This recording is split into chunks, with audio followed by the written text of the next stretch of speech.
ہمارے شعبے میں رول ماڈل نہیں ہے. بچے جو نئے آتے ہیں ہر ایک میں عقل سلیم ہوتی ہے, اللہ کی دی ہوئی صحیح فطرت ہوتی ہے, مگر جب وہ بڑوں کو دیکھتے ہیں کہ نہ وہ وقت پہ آتے ہیں, نہ کوئی وارڈ کا کام کرتے ہیں, نہ ہسپتالوں میں کوئی کام کرتے ہیں, تو مجھے بتائیں وہ کیوں کریں گے یہ.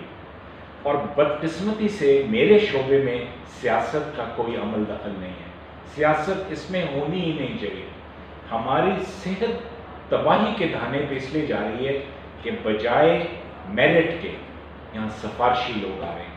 ہم وہ ملک ہیں جو پوسٹ گریجویشن اسپیشلائزیشن ساری دنیا میں ایک کوالیفیکیشن ہے. ہمارے یہاں ہم نے متعدد رستے رکھے ہوئے ہیں تاکہ اپنے سفارشی یا جو وہ صحیح والی کوالیفیکیشن نہ کر سکے ان کے لیے ایک عقبی دروازہ رکھ دیا گیا ہے. اور پھر جب کل کوئی انٹرویو ہوتا ہے, کیونکہ ان کے پیچھے بہت بڑی سفارشیں ہوتی ہیں, وہ جابز لے جاتے ہیں. یہ امانت ہے.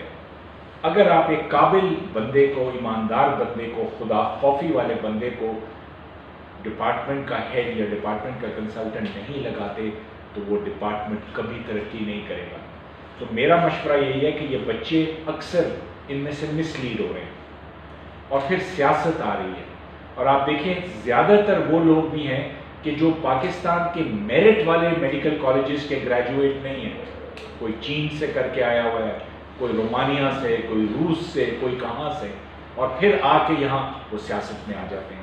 میرے حساب سے میڈیکل پروفیشن کو ڈاکٹرز کو مینیج کرنا چاہیے, میرٹ والوں کو.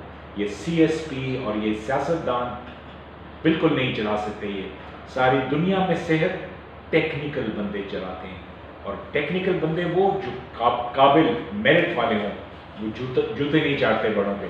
میری نظر میں یہ سب سے بڑی وجہ ہے اس کا.